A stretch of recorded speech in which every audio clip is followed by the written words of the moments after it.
Sonobook présente, avec l'autorisation des éditions Albin Michel, Destin français de Éric Zemmour, lu par Philippe Lebeau. À mes parents. L'histoire mène à tout, mais à condition d'en sortir. Claude Lévi-Strauss, La pensée sauvage.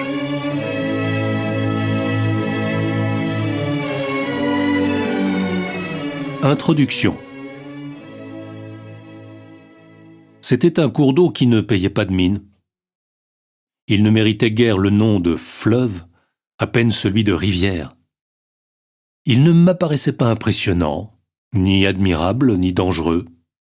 Il n'avait ni l'élégance majestueuse de la Seine, ni la fureur sauvage de la Loire, ni la puissance boueuse du Danube, ni le charme romantique du Rhin.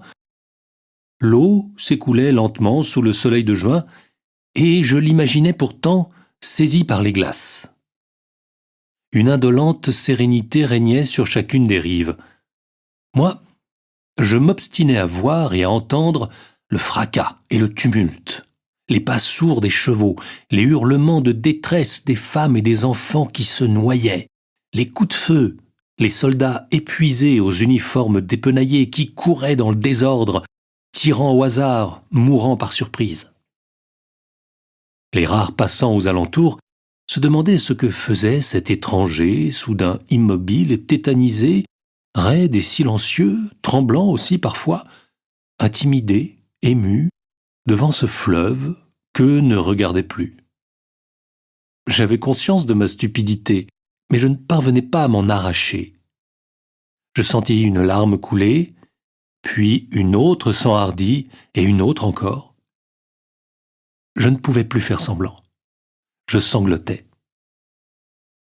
À l'époque, mes parents étaient toujours vivants, et au-delà de mes rares larmes d'enfant, qui avaient été le plus souvent des fureurs de gosse impérieux, la seule peine qui m'avait éploré avait été causée par la défaite injuste et brutale de l'équipe de France de football face à l'Allemagne en 1982 à Séville.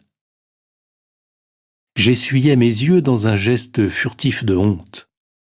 Mon esprit continuait à vagabonder entre chevaux au galop, soldats trempés, cris d'agonie des noyés. Une immense scène se jouait devant mon regard embué sur ce fleuve minable et désinvolte qui poursuivait son cours sans se soucier de mes états d'âme ni de la fièvre qui m'étreignait. J'étais devant la Bérésina.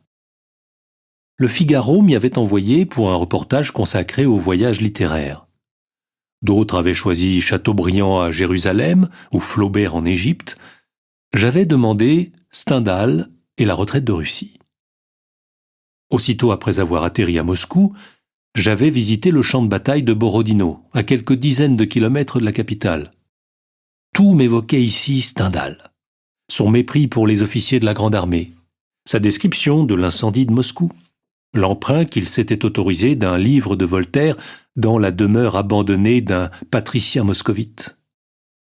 J'avais suivi ensuite les traces enfouies de nos soldats, repassant comme eux par Smolensk.